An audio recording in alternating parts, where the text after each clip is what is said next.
Yo, what is good, Sixer Nation? DFJ Hoops here. Back again with another live stream. Hey, man, we got to talk about this. 76ers, Knicks, last night was a banger. It was fire. We definitely got to get into it, but appreciate y'all for tuning in. Salute to my guy, BJ, in the building. What's good, bro? Yo, that was one of y'all best victories this season. Appreciate it. Appreciate it. Salute to my guy, D1 or Dell. Appreciate you, bro. Appreciate you with the fire emoji. Appreciate y'all, bro. If you're not subbed to the channel, please make sure you're subbed to the channel and smash the like button as well. But let's not waste any time. Let's get right into this. So the 76ers took on the New York Knicks, the second seed in the Eastern Conference, with a 19-7 record, 19-6 record, whatever that is. Now, according to a lot of people, that's one of the best victories of the season, or if not the best. Now, I don't think it's the best victory, in my opinion. It's definitely impressive, but I felt like the game against the Boston Celtics was more impressive because I felt like they played a well-rounded game against the Celtics. The third meetup, right? Not the first one, the third one. But this one is also right up there, right? This one is also up there. I mean, one of the biggest narratives or one of the biggest talking points out there is that the Sixers cannot beat any team with a winning record. Which I mean, first of all, in the beginning, that narrative is not true because the Sixers took on the Toronto Raptors early on in the season, and at the time that they beat the Raptors had a winning record. Now, granted, it was only one. They were only one game over 500, but it's still a winning record. But they proved everybody wrong last night, and let's not waste any more time. Let's get right into this. So, I mean, Maxey missing almost about 2 weeks of action, returned last night. And like I said prior to the game, I said I expect Maxey to come out and play very, very well. If the Sixers were going to win this one, Maxey was going to have to take over because they're telling us he's the best player. He's the face of the franchise. He's all this. Okay, no problem. He was supposed to be the guy. He was supposed to lead the team to victory. Now, he did exactly it, but um, another person who was who surprised me last night was VJ Edgecombe. Now I was expecting Paul George to step up for the Sixers, but unfortunately he struggled from the field. Not a very good shooting performance from him. I think overall he had a decent performance. Defensively, he played some good defense, and he was also doing a good deal of playmaking as well. But overall, the scoring wasn't there. He struggled, but VJ Edgecombe was very he impressed me very well. Like I was very shocked on, sometimes he was out there by himself and he took on the scoring load and was also playing some good defense on Jalen Brunson. But let me get into the first quarter. Let's talk about the first quarter. So the game started. I mean, the Sixers wanted to pause if necessary. And they moved it around. Paul George had the first shot and he shot it and he missed it. Now, once he missed that shot, Dominic Barlow came up with the offensive rebound. Now, when I saw that rebound, I was like, okay. I mean, in the past, the 76ers usually always struggle with the rebounding. Now, at the end of the game, the Sixers still struggled, but when I saw that offensive rebound from Dominic Barlow, I was like, okay, we might be able to compete against them on the boards, on the glass, because that was a good sign. But I mean, it didn't end up that way, right? But it was very interesting. Seeing Dominic Barlow. Dominic Barlow was all over the place in the first quarter, all over the glass. I think he finished with 9 points in that first quarter, right? And salute to my guy. Yeah, yo, much love. Yeah, appreciate you, bro. Appreciate you, D1. And salute to my guy RJ in the building. VJ cooked the shit out the Knicks. Yeah, he did that, especially in that fourth. And we gonna get to the fourth quarter. We're gonna get to the fourth quarter. But like I said, I was very shocked with his performance because taking on that defensive assignment on Jalen Brunson, and he did a fantastic job on Jalen Brunson. Jalen Brunson scored 22 points. He's gonna get his points because any scorer, any first option, guaranteed 20 shots a night, they're gonna get their points. But it depends. What matters is you have to make them go high volume, low production, right? I mean, low efficiency. And that's exactly what VJ Edgecombe did last night on Jalen Brunson. Jalen Brunson took 22 shots to get 22 points. So anytime that happens, you should know that whoever took that assignment, he did a very good job. Now it wasn't just VJ Edgecombe; everybody else, factored in. Paul George played some good defense on Brunson as well. Justin Edwards came off the bench in the second and in the third quarter and he was giving you some good defensive minutes on Jalen Brunson. So it was a collective effort, not just VJ Edgecombe. But I think VJ Edgecombe did a very, very good job defensively as well as offensively. In the fourth, he was killing the Knicks, right? But one thing that I was expecting in this game, I was expecting Tyrese Maxey to start off on Jalen Brunson because I was expecting him to take that defensive challenge and then it will carry over to the offensive side of the floor. But he started off on Mikal Bridges. Mikal Bridges, a Philly native. I mean, he's not really from Philly; he's from Malvern. But yeah, he was on. They were guarding each other. And I was expecting Mikal Bridges to start off on Maxey. I was expecting Maxey to be his assignment because Jalen Brunson Jalen Brunson can't deal with Maxey. He too fast, too quick for him, and it's just going to be a mismatch on the perimeter every single time.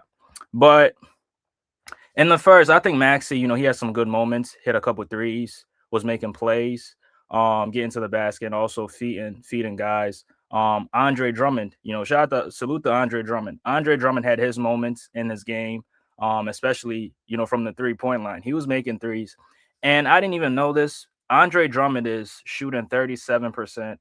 I think 37 or 38% from the corner threes.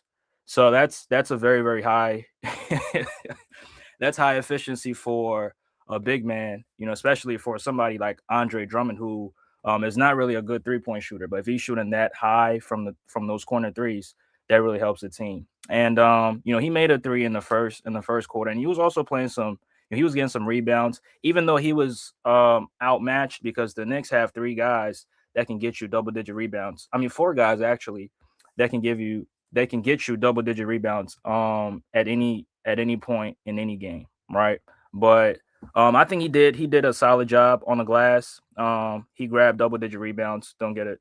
Um, but the Sixers, they still lost the rebounding battle because it was just too much. Going up against what you call it, Josh Hart. Josh Hart is one of the best rebounding guards in the game. Karl Anthony Towns, one of the best rebounders, along with Mitchell Robinson coming off the bench. And Mitchell Robinson had a great he had the game of his career last night, right? In terms of scoring wise, getting rebounds, rim protection. He had a block on Jared McCain late in that first quarter, and he also had a block on I think it was VJ Edgecombe who was trying to shoot a three, and he blocked that shit, right? So Mitchell Robinson had a very, very good game. But like I said, Maxey kept the Sixers afloat, along with Dominic Barlow. I think Maxey had 10 points in the first quarter, and Dominic Barlow had 9 points. And Dominic Barlow, like I said, he hustles.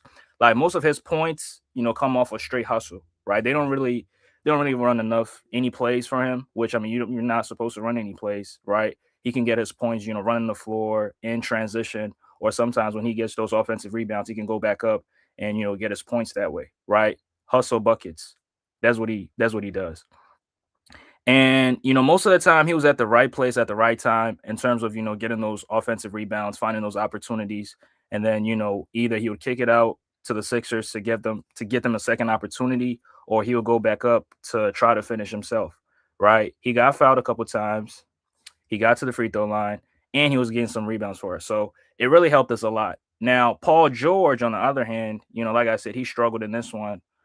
Starting off the game, I think he went 0 for 5, 0 for 6 before making his first field goal. That was very, very atrocious. Now, I think OG Anunoby played some good defense on him, but I think also Paul George was just not in. He just didn't find any rhythm, right? He just didn't find any rhythm, in terms of shooting the ball wise, right? Because maybe the layoff had something to do with it, or maybe he was rusty and that had something to do with it. But I don't think he got locked up, right? That's the narrative that some Knicks fans are pushing, that he got locked up. I don't think that was the case. I just felt like he just didn't find any rhythm, and that's why he didn't really produce as we've seen this season, right? This probably he finished with what, 7 points, 8 points.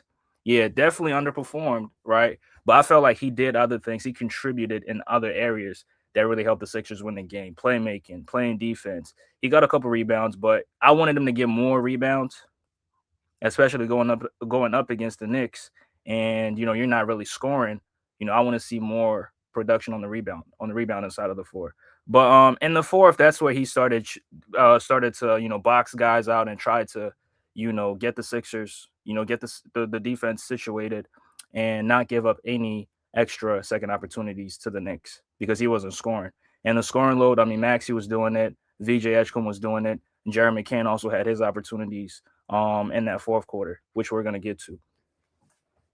But yeah, the Sixers late in that first, the Sixers survived the first, and Nick Nurse took a huge risk having both Maxey and Paul George out the game and putting his faith in VJ Edgecombe. I think he bailed Nick Nurse out last night because what he was doing, on both sides of the floor, that really helped the Sixers. Now, also, the Knicks were on the back-to-back, so that definitely played a factor into it. I think the Knicks really they struggled shooting the three, right?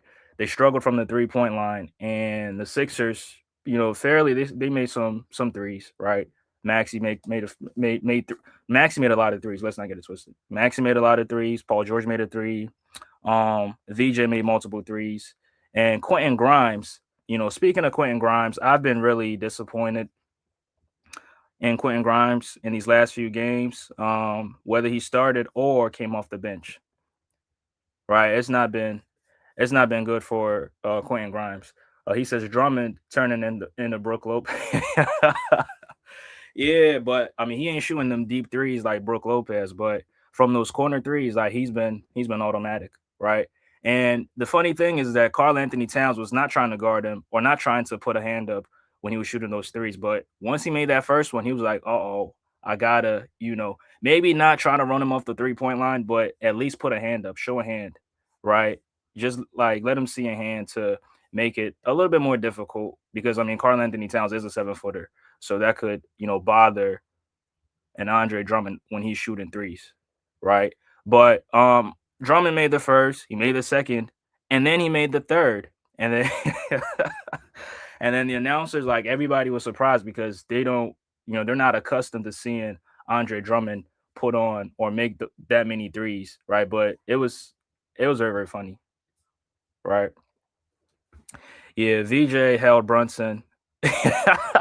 He said Brunson to 7 for 22. Yeah, VJ was all over the place, defensively, offensively, and I think early on in the game, VJ was struggling from the field. I think he was like 2 for 6 or 2 for 7, and that was because he was playing some good defense because he was expending all his energy on the defensive side of the floor. And I really liked how he was able to maneuver over screens, get around screens and still stick with Jalen Brunson. And one thing that I noticed in the game was that he was very, very disciplined as well. Because prior to the game, I did say that they have to play it smart because once you're in a vulnerable position, Jalen Brunson is so smart that he will try to draw the foul every single time. But throughout the game, they were very, very disciplined. VJ was very, very disciplined. And I wasn't really expecting that because typically rookies make those rookie mistakes every single time, and then the veteran players always take advantage of it, right? But I mean, Brunson still got to the free throw line, right? That's what he does, right? He still found his way to the free throw line, made a couple of them, right? But he definitely struggled from the field. Now, maybe he was also tired. Maybe the fatigue played a factor because they went down to the wire against the Indiana Pacers the night before, right? They went to the wire with the Pacers, so that definitely played a factor into it. And now, smash the like button as y'all come in. Smash the like button. But yeah, the Sixers were able to survive because VJ, he did his thing. But that's where the Knicks were starting to, put it on the Sixers because Maxey was not on the floor and the Sixers were very, very small because they had Adem Bona in the game. And I didn't like Nick Nurse's his rotations in this game. I think late in the first, he took all the starters out and left VJ Edgecombe as the only starter in the game, right? And then he put in Grimes.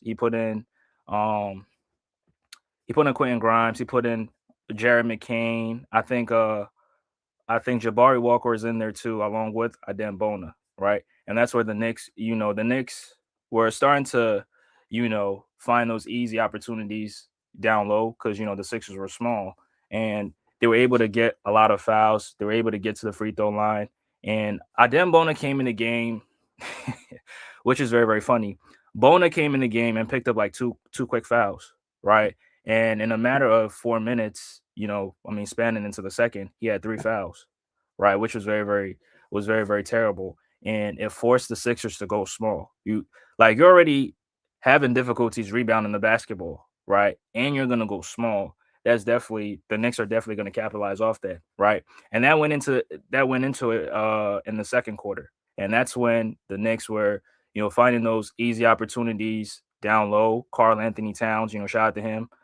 He recognized the mismatches, and he was taking advantage of it, right? I think he got to the free throw line about 7 times, 8 times in that quarter, and he was also making some threes and getting a couple layups. So the Knicks definitely they took advantage of the Sixers predicament, and the Knicks got into the bonus so early that the Knicks were really getting to the free throw line. Jalen Brunson capitalizing off of it, getting to the free throw line, and then you got Mitchell Robinson also. You know, because there's nobody that could box him out from getting those offensive rebounds, right? And he was getting those offensive rebounds, and then the Sixers were also fouling them on those and one opportunities, and he was just making shots, right? He was just making shots, and when he got to the free throw line, normally he's not a very good 3 point shooter. I mean, a 3 point shooter. He's not a very good free throw shooter, but he got to the line and he was making his free throws. I think he only missed like one free throw last night, right? He only missed one free throw, which is very, very impressive and very, very surprising because he's not a good free throw shooter, right? He's not a very good free throw shooter, but Mitchell Robinson had a very, very good game coming off the bench. All right. Now you got some Knicks fans saying he should start along with Karl Anthony Towns, and then they play like that. But um, him coming off the bench is also good because you got a defensive big, somebody who could get rebounds and also protect the rim. Like you got him backing up Karl Anthony Towns, that definitely helps you, right? It definitely helps.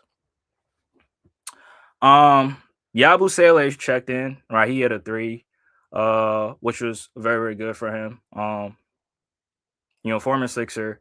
I wanted him to play more, but he didn't really play too many minutes, so we didn't really get to see him that much, right? I mean, it's different when you're playing for a team that's a contender that has a lot of players that could contribute at a very high level, right? If you don't stand out, you're not gonna get a ton of minutes, right? And that's the situation that Yabu Sele finds himself in. But I wish him nothing but the best, right? Wish him nothing but the best.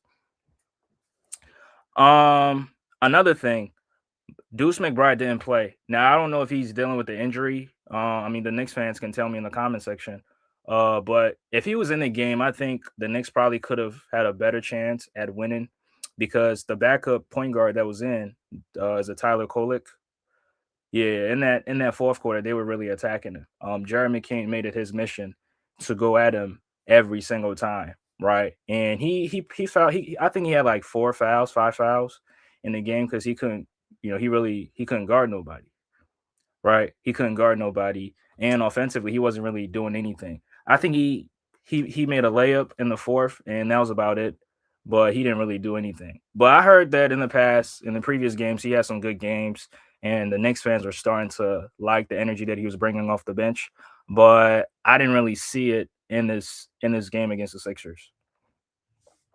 Right. I didn't really see it against the Sixers. So maybe, maybe just a one game thing. Maybe I'm just being a little too harsh on them, but um not really impressive, right? Especially if you can't give any offensive production and then on the defensive side of the floor, you're getting attacked.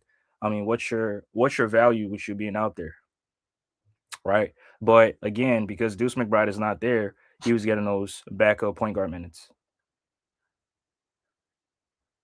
Jordan Clarkson had a good, he had a good, solid performance. Came off the bench, had a couple threes. But I mean, Jordan Clarkson, that's pretty much what he does, right? He's not really gonna give you any defense or playmaking or nothing. He just comes off the bench and jacks up threes. Now he's very, very good to have on your team. Don't get it wrong, right? He's very, very good to have on your team, but not anything impressive from him last night. But yeah, like I said, the Sixers fouling helped the Knicks, get to the line a lot. The Knicks struggled from the 3 point line. They went 1 for 9 from the 3 point line, right? But what kept them in the game was that they were getting those offensive rebounds, and sometimes they were converting or they were getting to the free throw line. and that's what really helped him, right? And Justin Edwards, shout out to Justin Edwards. He checked in. He checked in late in the second quarter and he made two threes, right? He made two threes. And I like the fact that Nick Nurse decided to play him because, it gave you a different option, somebody who could guard Jalen Brunson, who could guard Jalen Brunson along with VJ Edgecombe because VJ was he was a ball handler, right? He was playing the point.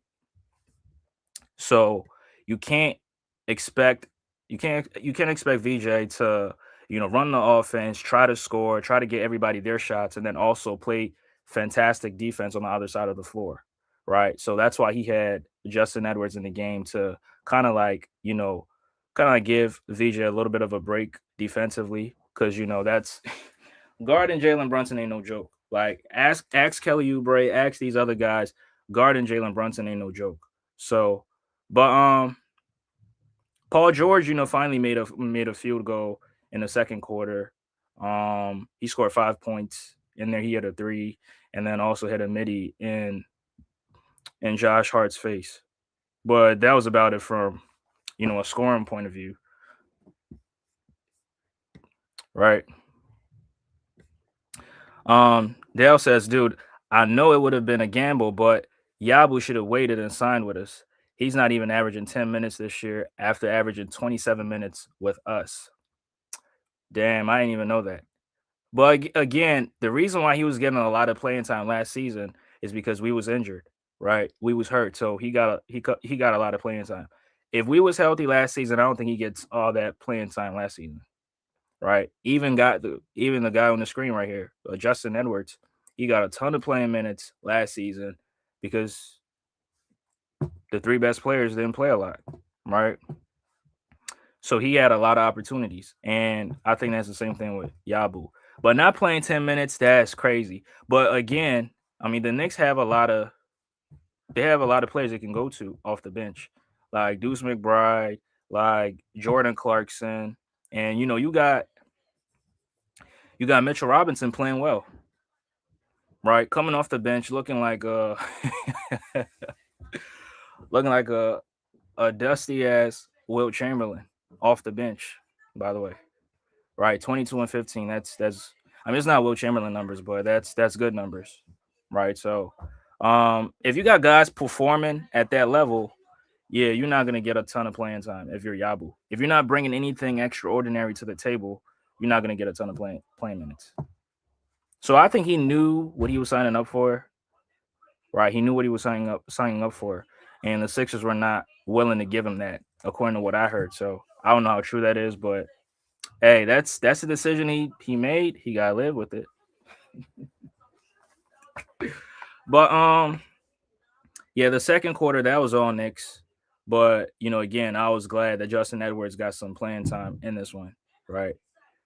Now in the third quarter, the second half, I mean Drummond opened it up, hitting a three, and now that's not how the Knicks wanted to start it off, but I mean Andre Drummond hitting a three, and then you got VJ Edgecombe also hitting a three, and then Paul George being aggressive. He gets to the free throw line, makes a couple free throws, right? And it was then where I knew the Sixers had a chance to win this game, right?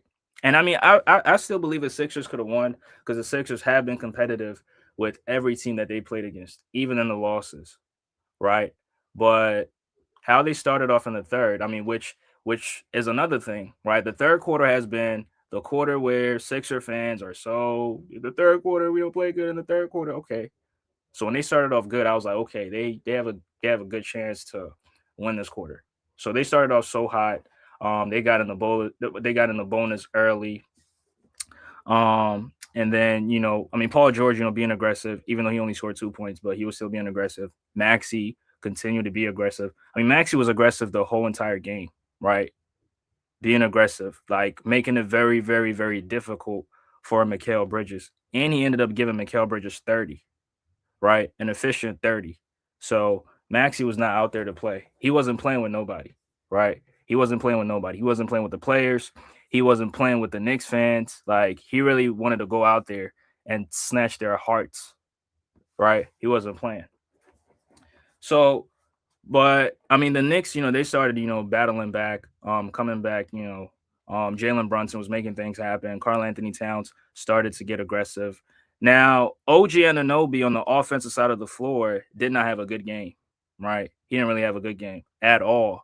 He finished this game with 2 points, which people have been telling me that he's the next Kobe Bryant, right? Somebody said that last season. I forgot who that was, but somebody said he's the next Kobe Bryant. But the first 3 quarters, 0 points. Okay. But yeah, so the Sixers, they put it on the Knicks, but the Knicks start to fight back, try to come back. They struggled from the three, but they got to the free throw line a couple times, grabbed some offensive rebounds, got some second chance opportunities off those. But it was when the Sixers, when Nick Nurse took out all the starters, that's when, VJ Edgecombe starting to go off, right? And that's when Justin Edwards had the defensive assignment on Jalen Brunson. Now Jalen Brunson, took advantage a couple times because I don't think Justin Edwards is the defender that you know that VJ is. I think VJ can, he navigates screens better. He's much more athletic, much more quicker on his feet, so he's able to keep up. But Justin Edwards, slow footed, has difficulties, navigating over screens and not really fast. So Jalen Brunson was able to, score a little bit more in the third, but VJ was also keeping the Sixers afloat, right? VJ was scoring for the Sixers, and that's why I said that VJ Edgecombe bailed out Nick Nurse last night because there's no way Nick Nurse takes out all the starters, leaves VJ Edgecombe in the game and expect to win the game. Right? There's no way, especially with Quentin Grimes playing like dog water. Right? Quentin Grimes has been very, very disappointing. Now it's fair. He's in a shooting slump. That's cool. That's cool, right? Because he started off the season very, very hot, and had 20-point scoring nights, right, coming off the bench, right? But it was in certain moments, certain instances, like Quentin Grimes didn't even want the ball, right? Because VJ had to do everything, and sometimes VJ was trying to give it to him, but he didn't really want it, right? And maybe it wasn't his night. I understand, but at some point, Quentin Grimes is gonna have to step up, right? He's gonna have to step up and give the Sixers something. Hopefully, it's tonight. He'll be in his hometown, right? He from Dallas. I don't know if the Sixers still on the road, but hopefully, hold on, let me see. Now, okay, so the Sixers are back home, so okay, it's not on the road, but hopefully it can be against the Dallas Mavericks where he can turn things around and get back to what he was doing because his performances these past few games have been very, very appalling. Hasn't been impressive whatsoever. So yeah, Grimes held things up with Yabu, but if I'm not mistaken, when all was said and done, he could have got the same deal. Correct me if I'm wrong, but I think that's what it was. Yeah, it's different stories out there, right? It's different stories out there. According to what I heard the Sixers were not willing to give him that. What he got with the Knicks, they were not willing to give him that. They were trying to give him the vet minimum that he signed for the previous season, right? Because they signed him after the Olympics. They signed him to a vet minimum, and excuse me. And I heard the Sixers were trying to give him that same offer. So what they gave Trendon Watford, that's the offer they were trying to give Yabu. But Yabu ended up signing a 2-year 12 million, a 12 year, a 2-year 12 million deal with the Knicks. So that's what I heard. Now I don't know how true it is. There's always conflicting articles out there, always conflicting, news. But that's what I heard. That's why he didn't sign. And that's why the Sixers ended up going with Trendon Watford. Right. And speaking of him, I hope I'm gonna save it for another stream. I'm gonna save it for another stream. But appreciate y'all. Appreciate y'all. Smash that like button. He says Kobe is equal to Yabu. They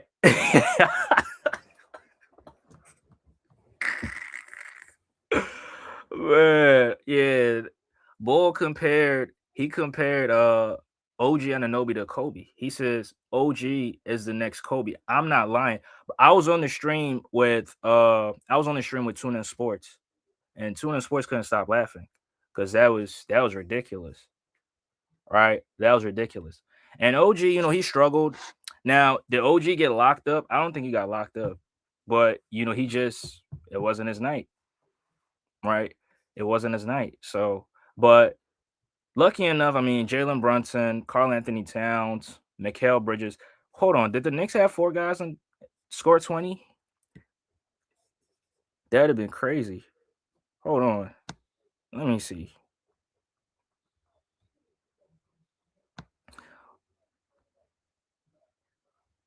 Yeah, so the Knicks have four players scored 20 plus. Carl Anthony Towns, Mikal Bridges, Jalen Brunson, and then Mitchell Robinson. That's crazy.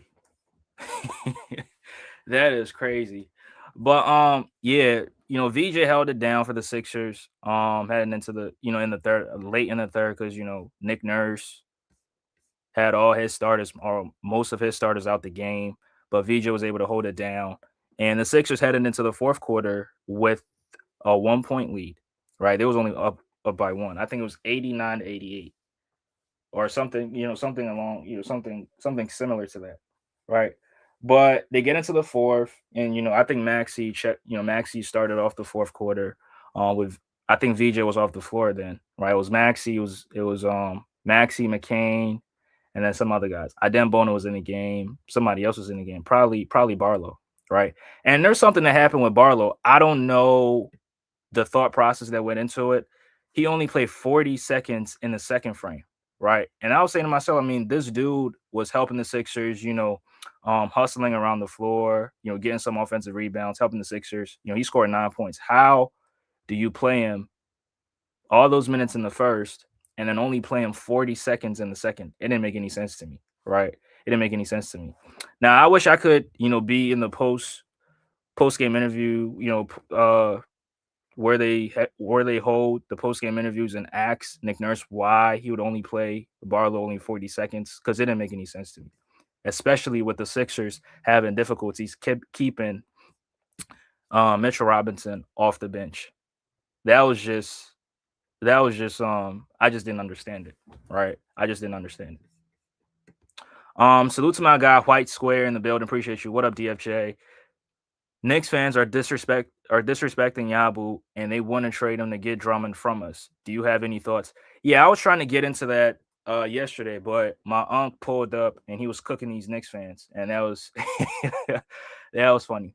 But yeah, that whoever put that article out there, whoever suggested there's no way that the Sixers will trade Andre Drummond to their rivals. It's not gonna happen, right? Especially with the Sixers needing rebounding themselves, right? You don't trade Andre Drummond to the Knicks and make them better while you're the Sixers and you're trying to get better. You don't make the rival team better than you. No. The Sixers are not the Brooklyn Nets. The Sixers are not the Brooklyn Nets. Brooklyn traded Mikal Bridges to the right across the river, right? To the Knicks. The Sixers are not that. Now, I mean, they got 5 or 6 first round picks. That's cool. But the Sixers are not doing that, especially with the Sixers needing as much rebounding as they do. Like, they're not doing that, right? If anything, you add a rebound, another rebounder to what you got. Now, I'm not suggesting that they trade Adembona, but I mean, if you can trade Adembona and get better, from the center position and have 3 bigs, that'd be a better thing, right? But I mean, there's not much value with trading Adembona. A second round pick, not too much value there. But if any, nah, the Sixers are not doing that. Could he get traded? Yes, but it's not going to be to the Knicks. There's no way he gets traded to the Knicks. And if Drummond gets traded to the Knicks might end up winning the championship. Because then you can afford to play Mitchell Robinson and Carl Anthony Towns and then rotate them with Andre Drummond. So it makes them stronger. So I don't think the Sixers are trying to help the Knicks win the championship or at least even come out the Eastern Conference. No. the Sixers are not trading Drummond to the Knicks. So whoever put that article out there, they capping. There's no way that happens. But yeah, that's my thoughts on that. Drummond is not getting traded. If he is, it's not going to be to the Knicks, right? It's not going to be to the Knicks. So yeah, that's my thoughts on that. Yeah, the Sixers definitely lowballed Yabu. That was crazy. Yeah, but that's the business, bro. That's the business of basketball. But so yeah, in the fourth, the Sixers battle, and the Knicks, they took the lead. They made a 92-91 off of Karl Anthony Towns, faking a three and then passing it down low to Mitchell Robinson, who had the mismatch on him. And that was a good read from Karl Anthony Towns. Karl Anthony Towns was going to take the three, but then in midair, he realized that no, Mitchell Robinson has the mismatch on him. He had Jeremy Kane on him in the post, which I don't know how that happened. How you would have somebody who's getting all these offensive rebounds, how you would have Jeremy Kane, who's only about 6'2" or 6'3". I don't know how you keep him on Mitchell Robinson. So Karl Anthony Towns makes that read, a good pass. Mitchell Robinson is able to catch it. He finishes, and he gets the and one opportunity. Right. It was definitely bad rotation from the Sixers, and I don't know how that happened. But the Knicks ended up taking the lead with 1 point lead. It was 92-91 off that play, which was a good play. And I think that was the last time the Knicks had the lead in the game. Right. That was the last time they had the lead, and that was like early, way early in the fourth, like about 10 minutes or 9 minutes left. Right. So after that, the Sixers had the lead all the way throughout, and they ended up ultimately winning the game. Right. But like I said, Jeremy Kane had his offensively, he had his moments in that fourth because he had Tyler Kolek on him, and he was just attacking him constantly, right? Attacking him, going downhill. Now, Jeremy Kane is not, he doesn't generate that pressure or that force going downhill like a VJ Edgecombe. But when he gets there, he's very, very lethal because when he sidesteps, he's capable of hitting those pull up shots. I mean, those step back shots. He's capable of hitting those in the mid range area, right? Now, if he can stay healthy, he can be very, very, very, very lethal in those pocket areas, right? Because the Sixers could definitely use it, especially when Quentin Grimes is struggling, right? When Q Dot is struggling, if Jared McCain is healthy, if he's in the rhythm, Jared McCain can help us, right? Now, there's also some rumors that he might get traded as well, right? Jeremy Kane, there's rumors that he might get traded, which I mean that could seem likely, right? That could be a possibility, right? That's definitely a possibility. Now, if I'm in the Sixers, do I trade him? I don't know. I would just want to see more moving forward to make that decision whether I'm going to trade him or not, right? There's more there should be more that go into that decision. Now, it's too early. I mean, you can trade anybody right now, but it's too early right now, right? I think I would make that decision like mid-January. So by mid-January, if he's still getting injured, if he's, not being if he's not consistent, then, I might think about the possibility of moving him and getting better. But as of right now, it's just too early, right? It's just too early. Dale says, "Oh hell no, he's not even fully recovered." And yeah, yeah, I agree. I agree. I agree with you 100%. But yeah, that was he was attacking Tyler Kolek, getting his moments. I think he finished with 8 points in that quarter. And him and Maxey was, yeah, they were really killing the Knicks. Maxey was just, beating everybody off the dribble, getting to the basket, or sometimes making plays, right? Making plays for Andre Drummond in the dunker spot, and then he converts, and gets the N1 opportunity, right? Um, Penetrating into the paint.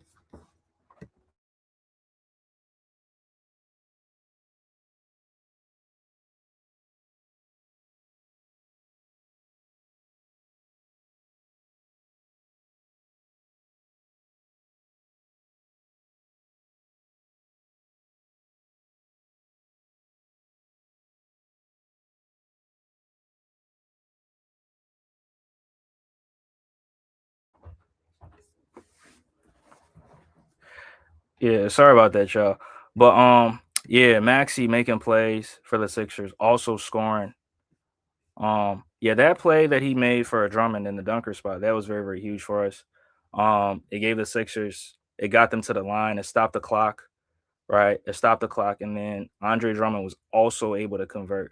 I think Drummond he finished with a double double, right? He finished with a double double, which to the Knicks fans, I mean they should be happy because if Andre Drummond is in trade talks and the Knicks could potentially acquire him, I mean him giving them a double, I mean getting a double double, that's impressive. And he was also making those threes. So if you're a Knicks fan, you should be happy. Oh my god. Grimes has been a bonehead lately, missing open shots, making turnovers, and mediocre defense. But I still haven't given up on him. Yeah, that's true. His play has gone down the drain, and I don't know why. I mean, he had some games where he was very, very good defensively. Um, the one game that comes to mind is against the Clippers, right? Against the Clippers, where James Harden was destroying everybody defensively, where he had that 22-point first half, right? They put Quentin Grimes on him in the second half, and he goes like 2 for 10 or 2 for 11, right? But as of late, the defense has not been there. The offense hasn't been there either. And I don't know if he's lost confidence. I don't think it's a confidence thing. I don't know what it is, but at some point he's just have to, Now I know it takes only one game to break out that slump, and then you know have that good or burst that we all expect from him. But if this is what it's going to look like moving forward, then it's not going to look pretty, right? It's not going to look pretty because he has been a huge reason why we've been winning a ton of games, right? He says, "I feel you, White Square. True. Give him time though." Yeah. Now, I mean, I haven't given up on him either, but at some point, you got because Maxey and VJ Edgecombe cannot give you 53 every single night, right? It's not it's not possible, right? It's not realistic. So at some point, he's gonna have to step up. Paul George is gonna have to be consistent as well, right? We can't just I'm not just gonna put it all on Quentin Grimes, right? I'm calling Paul George out as well, right? He's gonna have to play very, very, very, very well too, right? Now, Paul George didn't really take a lot of shots. I don't know why. I don't know if he decided not to take shots and try to do everything else, like the rebound and the playmaking and the defense, right? Maybe he made a decision that, what, Maxey, Edgecombe, y'all go score all the points, right? Y'all go score all the points. I'm gonna play defense, I'm gonna rebound, and then I'm gonna bring the ball up the court for y'all. Maybe that's what went into that decision. I don't know if it was a coaching decision or he made that decision, but at some point, he's gonna have to take more than 10 shots, especially when you miss your first six, right? When you miss your first six shots, yeah, the rest of the shots you're not you're not gonna get into any rhythm if you only take four more shots, right? So he's gonna have to be better. But midway through the fourth, that's where the Knicks were also battling, trying to make this a close game. I mean, it was a close game, but they were trying to take the lead, but they couldn't get any threes to fall. They went they went 1 for 9 from the 3-point line again in the fourth, and the only 3-pointer was made by Mikal Bridges. Now, shout out to Mikal. I mean, Mikal played a very, very good game. Some solid defense on Maxey. If Mikal didn't play, Maxey probably drops 50, right? Because Mikal was able to bother him with the length, right? With the length and his defensive IQ, defensive intelligence. But Maxey was still able to find a way. I mean, he was making some deep, deep threes. There was that play in the fourth where it was like a two dribble and then a snatch back while giving him the chicken wing, the stiff arm, right? Pushing him and then stepping back and then making that three, damn near from the Knicks logo, right? That was a good. That was James Harden esque, right? That was some James Harden type shit. So the shot making from Maxey was very, very Very, very impressive, especially that range that he was displaying. That was impeccable, right? That was impeccable, and everything Maxey did from an offensive standpoint, the Sixers needed every single one of it, right? 30 points, nine assists, right? Had 9 assists as well too. So that has to be mentioned. But late in the fourth, the Sixers, I think they still had a 4 or 5 point lead. And then VJ Edgecombe checks in and he puts the finishing touches on the game. Right. He closes out the Knicks. Oh my goodness. He comes in, he had that pull up midi. I think two guys were contesting and he still was able to make the shot, right? I think Josh Hart came to contest from behind, and then probably Jalen Brunson, right? Jalen Brunson was guarding him. He was able to make the shot. Next possession, Maxey was able to find him at the 3 point line. He makes the three, right? Drummond gets that and one, like I talked about. And then Maxey had this play where he drove down the lane and tried to bank it in, but he missed it. And then VJ Edgecombe out of nowhere comes in, flies in for the offensive rebound, and dunks it home. Right. That play really, I think the Knicks fans were also impressed with that play. I mean, VJ, he grew up around the Knicks area. I think he went to Long Island High School, if I'm not mistaken. So I mean, the some Knicks fans are familiar with his game, right? Because he's from the area. But after that play, he was really, they were really giving him.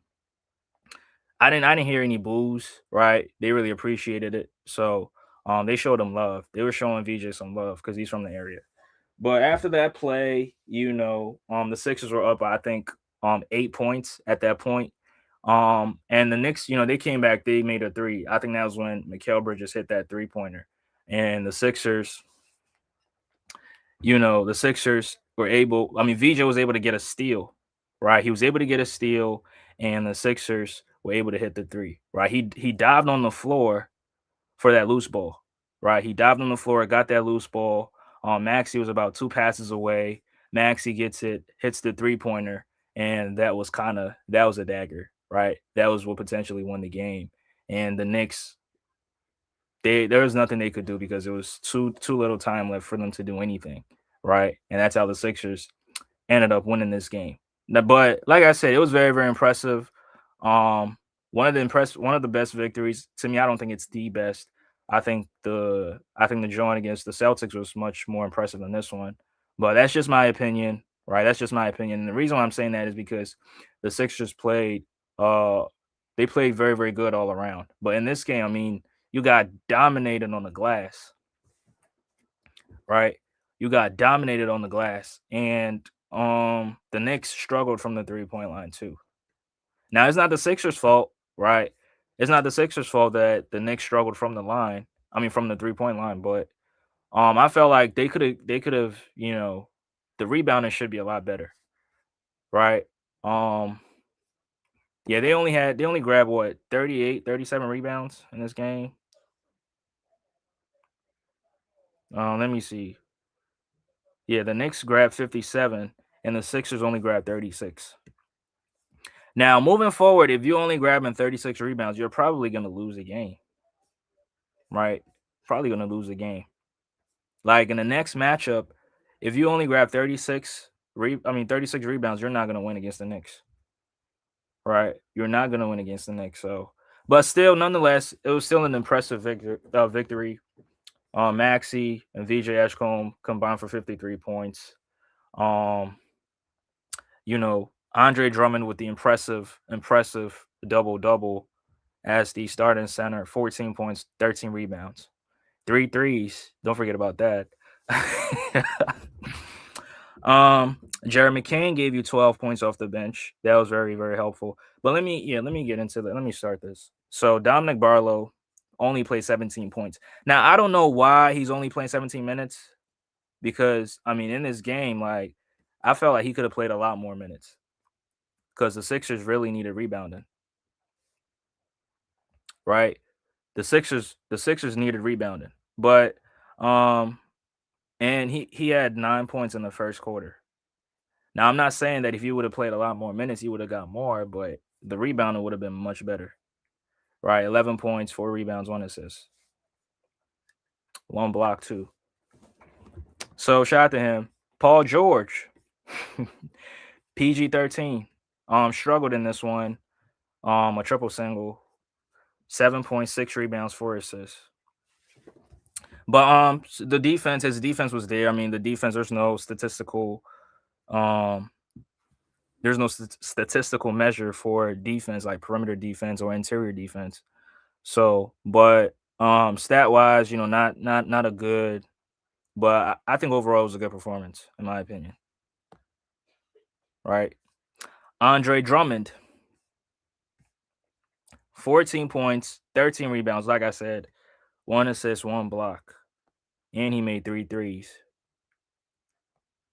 So shout out to Drummond. Right, shout out to Drummond. I mean, after last season, I would have never thought that he could play this good heading into this season. I thought he was over. I thought he was done. But still got something left in the tank. So shout out to him.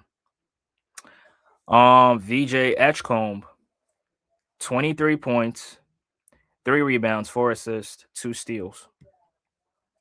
Right, that's from a statistic point of view. But defensively, very, very good defense on Jalen Brunson. Right, navigating over screens. Now, one more thing.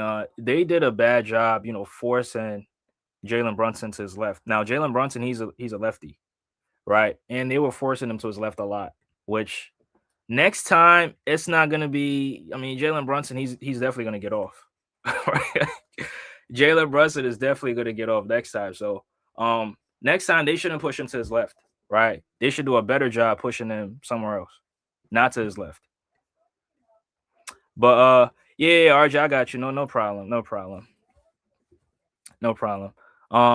I got Big Tone in the. Hold on, Big Tone. I got a few more minutes here. I'm gonna drop the link. Come cook these Knicks suckers. Come demolish these Knicks fans. He says, if the Knicks want another big, let's trade them Janai Broom for Yabu. Nah, they ain't doing that. They not doing that. But yeah, that'd be crazy.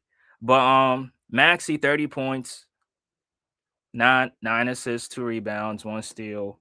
Quentin Grimes off the bench, 5 points. Jabari Walker, 3 points. Jeremy Kane, 12 points. Justin Edwards with 8. So shout out to them. But I got my unk in the building. What's good, Big Tone? Too much. Right. Hey, man. Hey, Big Tone, come cook. Yeah. Yeah, I can hear you. Oh, okay. The New York Thumbs Up Knicks. What's up? Why not?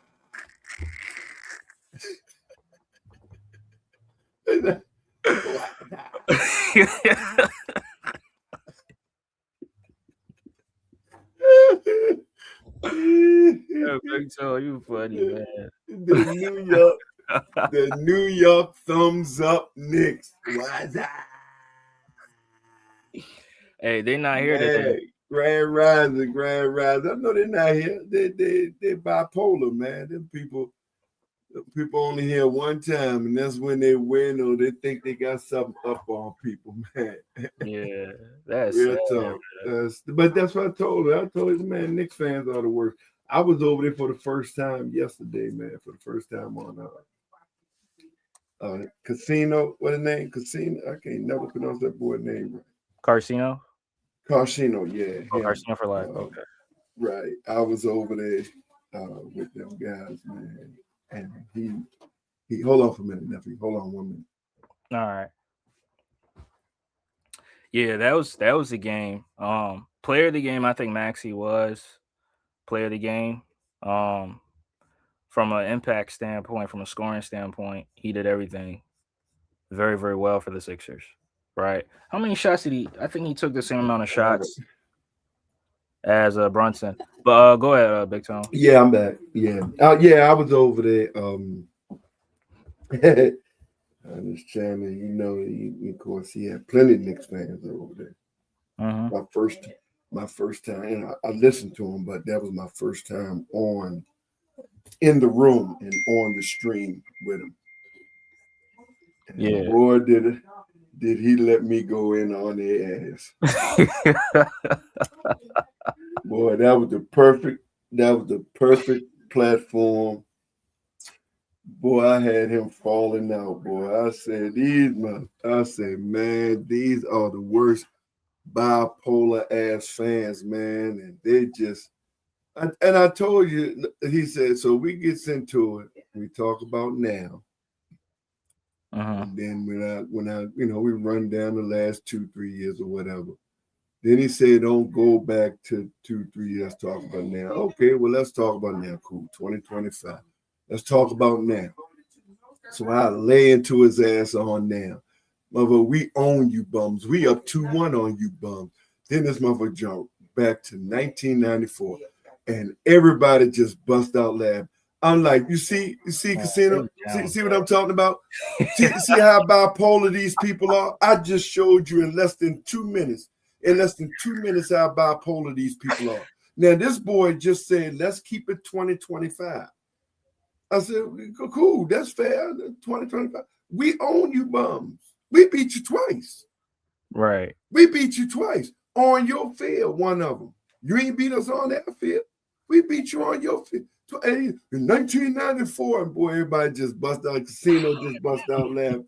And then when I gave them the new name, they really went and laughed. I'm like, yeah, that's why I give y'all new name. The New York Thumbs Up Knicks, bro. And they just went off. Man, we had it. Me and them Knicks fans had it out over there, man. I tell y'all Knicks fans, bro. Then they was going who the worst fans and all this stuff, man. But I went in on them dudes, man. And it's like, bro, y'all, look, you got a half-ass decent team. Cool. Y'all don't even appreciate that. I said, it's always something. And then he talked about something, we was on the back-to-back. I said, okay, fair, because I don't, you know what? You already proved that you're bipolar, you're a hypocrite and everything. I said, but okay, that's fair. So when it comes, I want you to tell the people now, man got a big audience, one of the biggest on the social media. Right. So tell the people. So when it comes, let me get this straight. We want everybody to get this straight. When it comes to y'all on a back-to-back and you lose, you get to use the excuse. But if you beat somebody on a back-to-back and their fans say you only won because we on the back-to-back, that's an excuse. So y'all get to make the excuse and nobody else can make the excuse. Got his ass again on that. I was like, bro, y'all are the funniest and you really disgust it. And bro, when I say I went in, I'm talking names and first time I even seen some of these people, heard these people. I just went in because I'm tired of this New York Knicks bipolar hypocrite bullcrap, bro. I say, y'all the most disgusting motherfucking fans in the union, bro. I said, really, y'all are the most disgusting fans. And just like me and a couple other brothers who was going in on the ass, he said, bro, it ain't nothing wrong with feeling good about your team, especially if they're winning. He said, but the difference with y'all, he said, every year y'all talk shit to people like you've been winning every year. Bro, you haven't won. That's the thing. Like yesterday when you was here, you saw it. You would have thought that they won 3 championships in a row. Yes.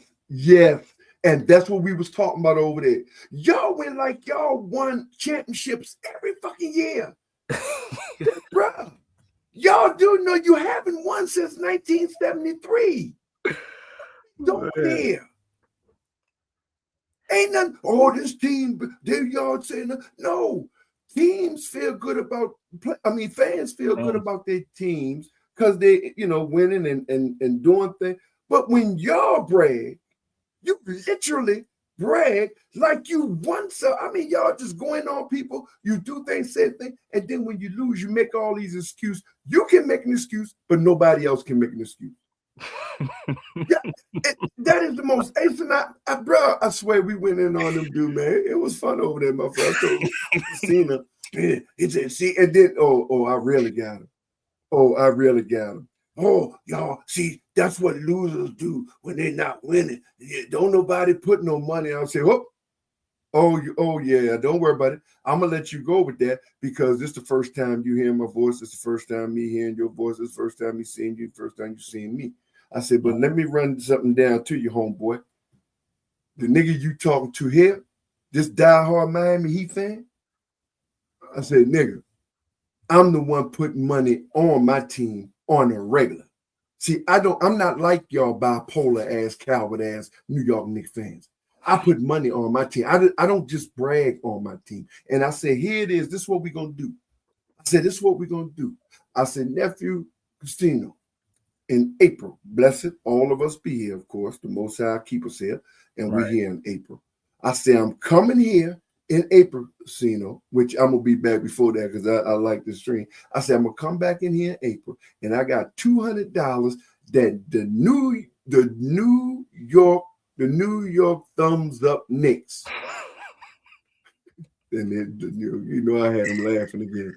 The New York thumbs up Knicks gonna lose in the first round.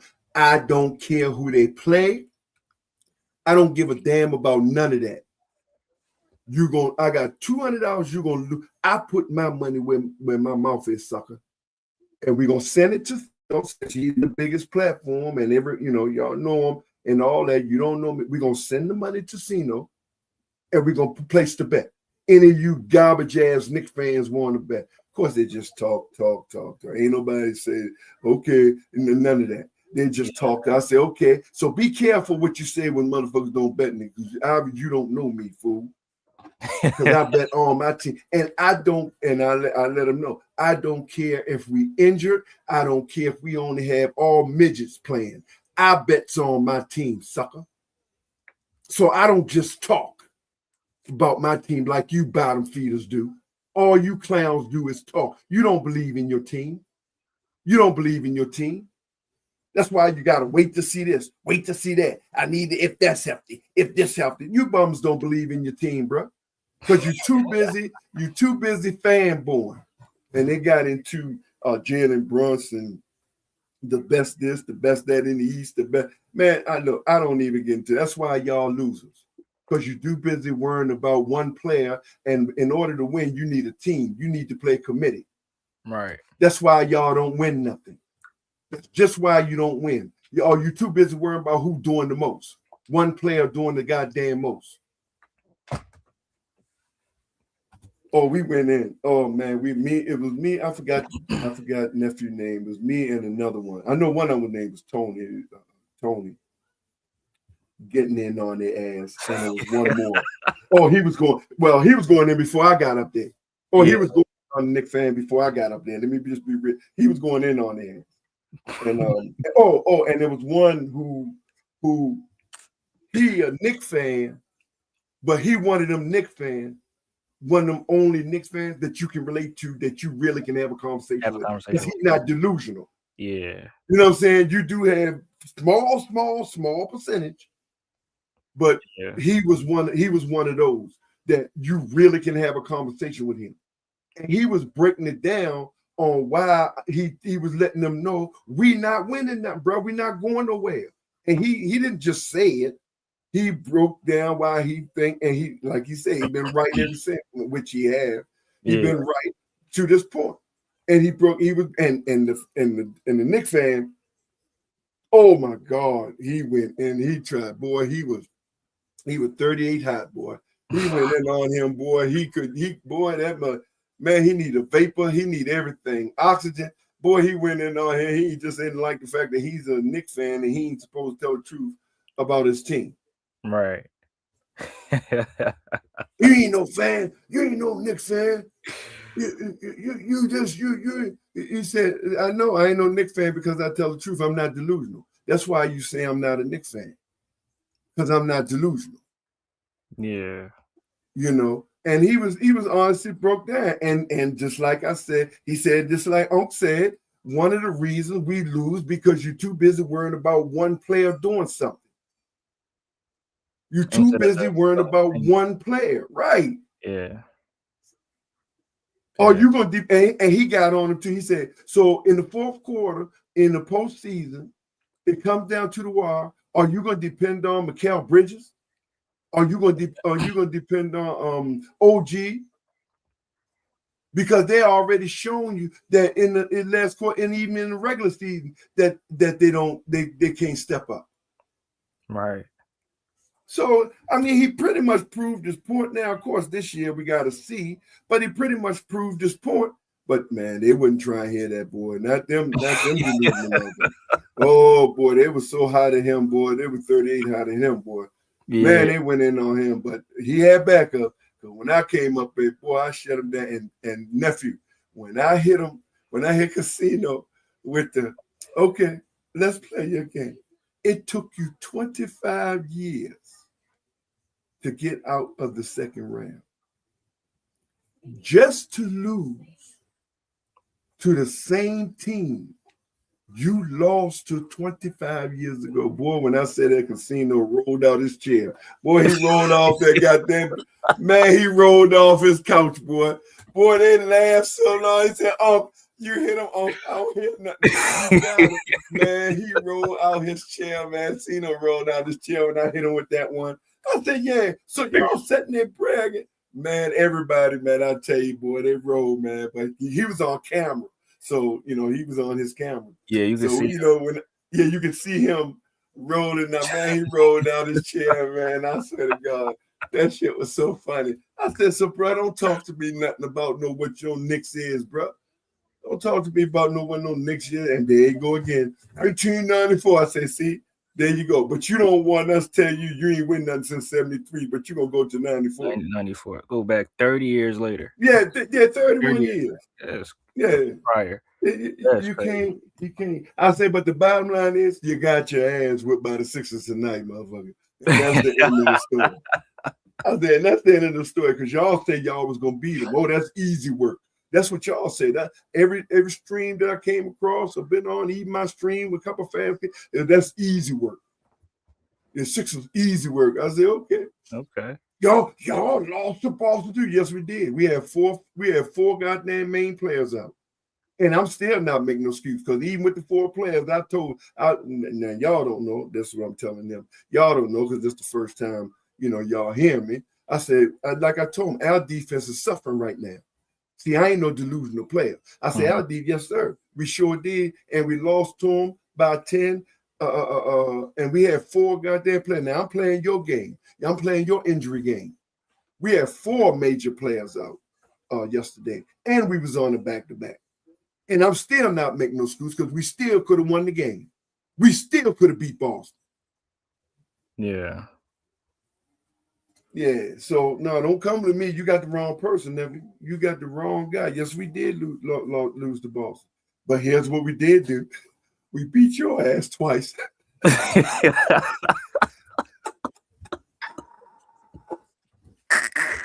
We beat your ass twice. Boy, I swear I had him rolling over there, man. Boy, I swear I had Casino rolling over there. But when he fell out that chair when I told him 25 years just to lose to the same team, 25 years later, bro, he rolled out that chair, man. He said, oh, you hit him with facts there. I don't hear him no more. I don't hear him talking no more.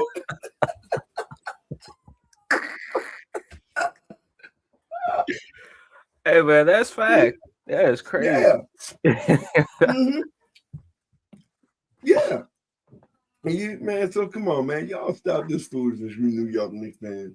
And it's just, and then over there, then I went on the other one. I'm listening because everybody don't let you. When it comes to Knicks fans, they ain't gonna, if you know, I don't know if you know, because you ain't like me. You ain't a troll like me when it comes to Knicks. I literally seek out every Knicks stream that I can find. I try to get on them. They do not let. See, that's what I'm saying about y'all Knicks fans too, bro. This is what I'm saying. Mostly every fan. I can't speak for the Milwaukee fans and the Cleveland fans because they're down so bad. I don't know what they do. But people like us Sixers and Miami Heat fans, for the most part, I'll speak for me. Me, Miami Heat, I let everybody on. Talking shit about your team. Yes, this is a Miami Heat, stream. But I let everybody, because I want that camaraderie. I want that spice up against my team, against your team, bro. But when it comes to the Knicks fans, bro, as soon as you talk shit to in the chat, because they ain't gonna let you up on the stream, they block you. See, they only want golfers over there. They only want, all they want is their mother who agree with them over there. Yeah. And all of them. Right. All the streamers that I went on. All I get to the chat, as soon as I write and call them out, block them. Block Big Tone, Old Sport Talk. He only come over here when we lose. You're alive, sucker. You see me over here when y'all win. I laugh at you even when you win. You're lie. See, and that's what they do. They lie, talking about, and then had one of them over there called Nickish. I went on, he talking about one of his guys, she said, one of the guys, or one of the guys went over there and listened to it. He was crying because Miami lost. I said, and before they blocked me, I said, see, that's why I don't nobody mess with you people. You just a bunch of ignorant, lying ass people. There ain't nowhere nobody ever hear me cry about no Miami Heat losing. You mean mad? Like y'all get mad? Oh, yes, I do get mad. Y'all over here mad. Yeah. You over here right now mad. Looking like gas faces. Over here. Over here looking like gas faces. You talking about, man, yes. What's up, boss? Salute to you, baby. Salute. Yeah. Over here looking like a bunch of gas faces. You're damn right, I get mad. I'm supposed to get mad. But you always try to make it shit more. He over there crying and do, bro, stop it. Y'all a bunch of, that's why I don't know about it. Y'all just, I'm telling you, man, y'all the bottom feeder of the bottom feeder, bro. You Knicks fans. They're down bad. Hypocrites, bro. Yeah. And you winning and you down bad. You got a little half decent record and you down bad. Y'all disgusting, bro. With that hypocrisy stuff that y'all do. That's what people don't like, your hypocrisy. And your delusionalness. How you going to talk to somebody how you going to talk to a team who just won a chip in the last 2 years and you ain't win nothing in 53 years? What are we doing here? That's crazy. Hey, Big Toe, that's the first time they made the conference finals in the 21st century. I didn't even realize. In the 21st century, bro. In the 21st century. First time they made the finals. Ain't that something? But if you listen to their streams, you would thought they won the championship every year for 25 years. You would thought they won the championship every year for 25 straight years. You would thought they won it. Yeah, man. And that's what people was talking about, man. That's why people get on y'all. Not necessarily even because your team, because of you fans. Yeah. You literally talk like you once, bro. Are you serious? Yeah, you can't make this shit up, bro. Can't. And something they asked him, and it was about it was just about the Sixers game. Somebody asked him something. I don't remember. I ain't see that. I said, see, nephew, they're the only motherfuckers who can watch a game, and when they lose, soon as the game go off, they call Will Smith and get flashed MIB and don't know how, they don't remember nothing. That motherfucker fell out again. I said, they're the only team. They're the only fans. As soon as the game over, they call Will Smith MIB and get flashed. They don't remember nothing. Bro, the game just went off an hour ago. Look, you don't remember. But you can break down every play Jalen Brunson did and all them did, but you don't remember motherfucker dunked on your ass. You don't remember VJ came back and dunked on your ass. Yeah. Dunked on you don't remember that. You don't remember that, huh? You lost all track of that, man. Yeah.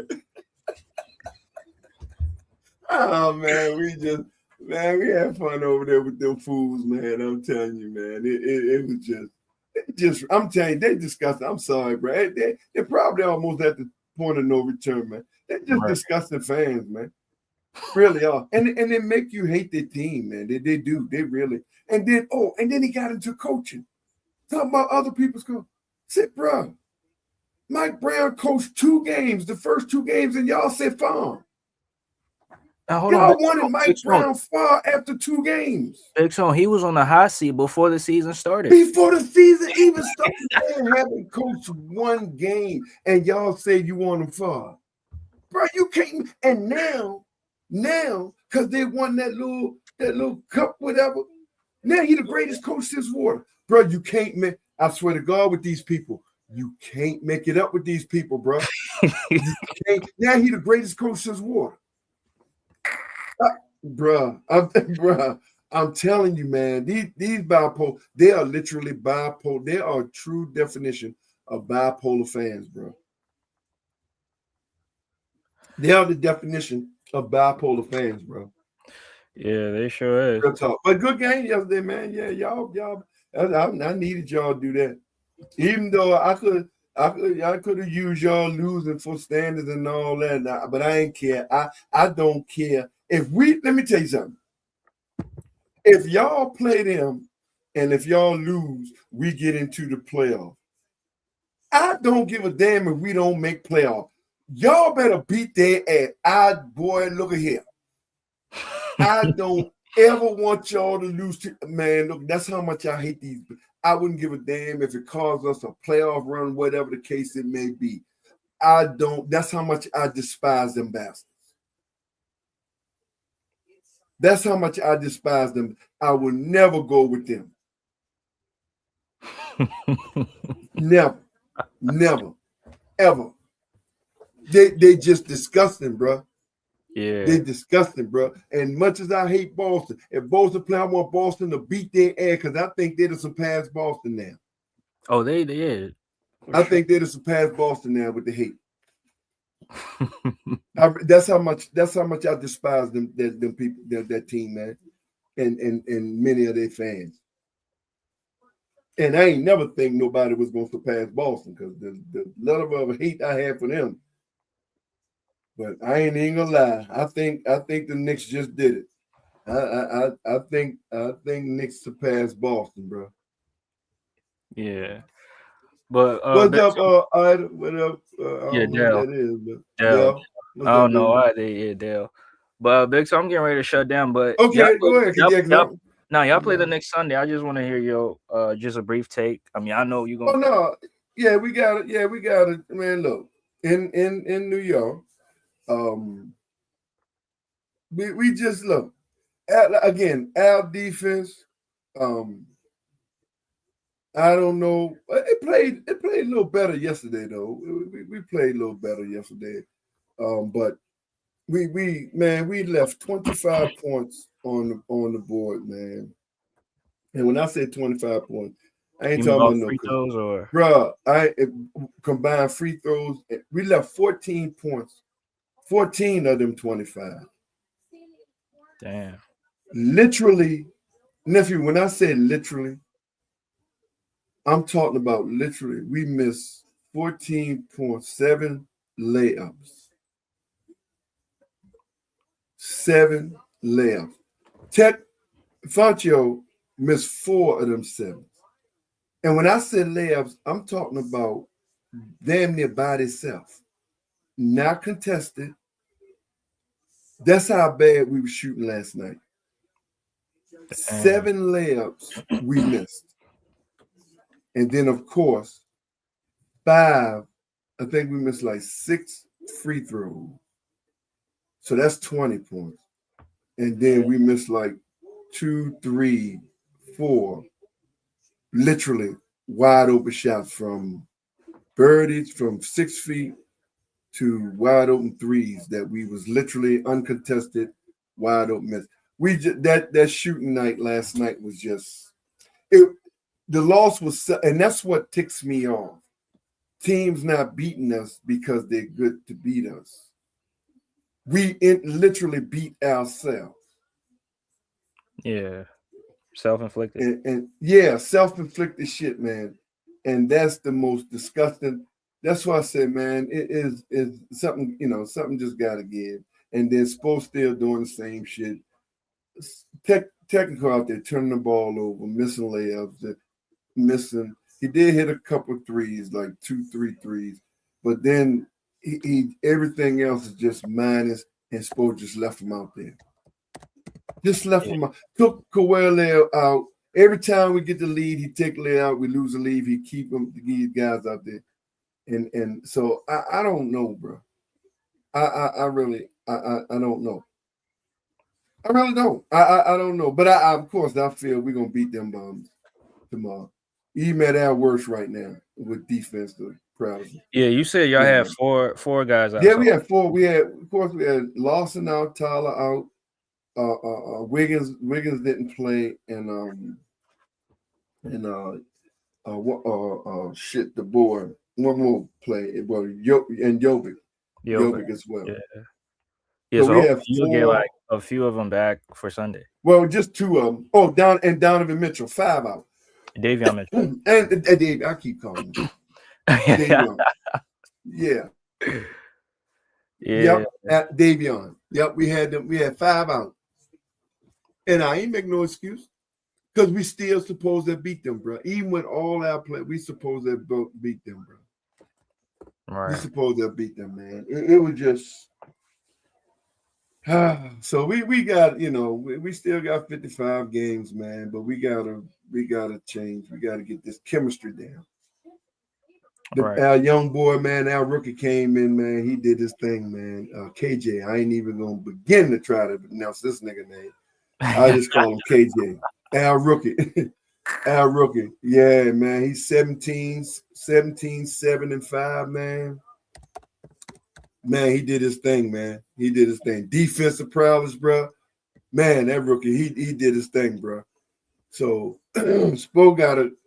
Man, we ready to shut down because don't get me on him, boy. Don't get me on him. But we'll see what happens tomorrow. I still think we're gonna beat these bums tomorrow, but we know what we gotta do, man. We know it just can't be self-inflicted. That's all. Oh, the rookie, he from Lithuania. That's why that's a yeah. I call him KJ. I ain't trying to pronounce that guy. Yeah, KJ for sure, man. Yeah. So I think it's Kasparis Jakunovic. I don't know. See? Yeah, exactly. That's why I ain't pronouncing that shit. KJ for sure. But KJ, yeah, man, he played well, man. Looks like man, that young boy came in and he did what he's supposed to do, man. So I'm just hoping Spo keep him. See, because Spo just don't give him consistency, and that's why these guys have this good game here and then bad game because he's not giving. And like I said, man, look, if you trying to make these guys learn, then let them get embarrassed out there. Right. Let them get embarrassed, And then look what he did when he gave Khalil Webb 25 plus minutes. Khalil Webb dominated them dudes, man. They couldn't stop Khalil Webb. He had 22, 24, something like that, 24-7, 24-12. I didn't look at the numbers what he had, man. Yeah. But it's crazy, bro. I don't know why the coaches do that. Oh, there it is. 24, 14, 1 block, 8 or 12 from the field, 6 or 7 from the 3, 93% shooting. Wow. It's bro. And you got him on the bench, bro. No, he need to be investigated, bro.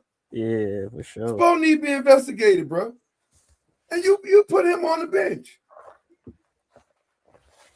And every time he get 25 or more minutes, he averaged that.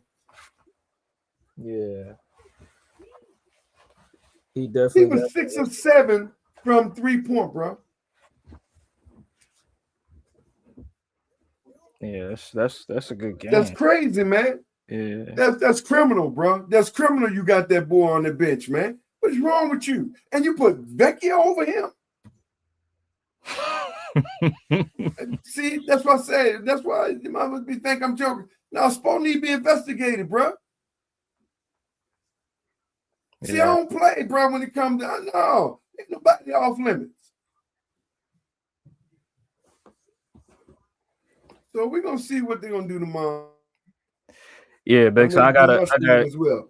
Gotta get ready to shut it down. Mhm. But I'm gonna definitely be over for the Knicks Okay. game. Definitely for sure. Yeah. Tomorrow 6 o'clock. I think we play 6 o'clock or Yeah, whatever. 6 o'clock. 7 I don't know. It should have been Mhm. 7 o'clock, man. One of them. Yeah. We play, but we be over there because I'm ready to go do my stream. All right, nephew. All right, Appreciate big you, Tom. man. Appreciate And you bum ass Knicks fans, man, sit down, man. you. All right, nephew. All right, big Tom. Hey, that was Big Tone, man. Going in on them Knicks fans once again. So appreciate y'all for tuning in. Appreciate y'all.